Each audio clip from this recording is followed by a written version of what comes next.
गेवराई मतदारसंघाचे भाजपचे माजी आमदार लक्ष्मण पवार यांचे भाऊ बाळराजे पवार यांना अटक करण्यात आली। 2 डिसेंबर रोजी नगरपरिषद मतदान प्रक्रियेदरम्यान पवारांनी पंडित या दोघांमध्ये हाणामारी झालेली होती।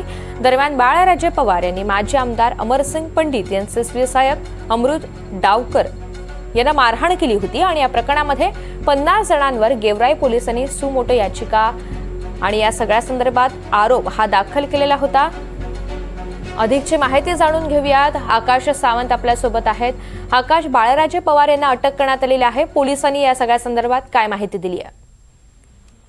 नक्कीच ऋतुजा, 2 डिसेंबर रोजी गेवराईमध्ये मतदान प्रक्रिया पार पडली नगर परिषद निवडणुकीसाठी। याच दरम्यान जे आहे ते मोठा राडा झाल्याचं बघायला मिळत होतं। त्यामध्ये पवार आणि पंडित कुटुंब दोघेही समर्थक आमने सामने आले होते। या राड्यामध्ये स्वतः आमदार बाळराजे पवार यांना जे आहे काल मध्यरात्रीच्या सुमारास पोलिसांनी अटक केली आहे।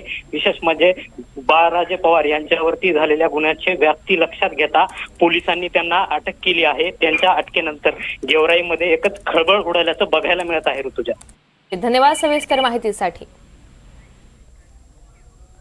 इथे एक छोटासा ब्रेक घेतोय, पाहत राहा NDTV मराठी।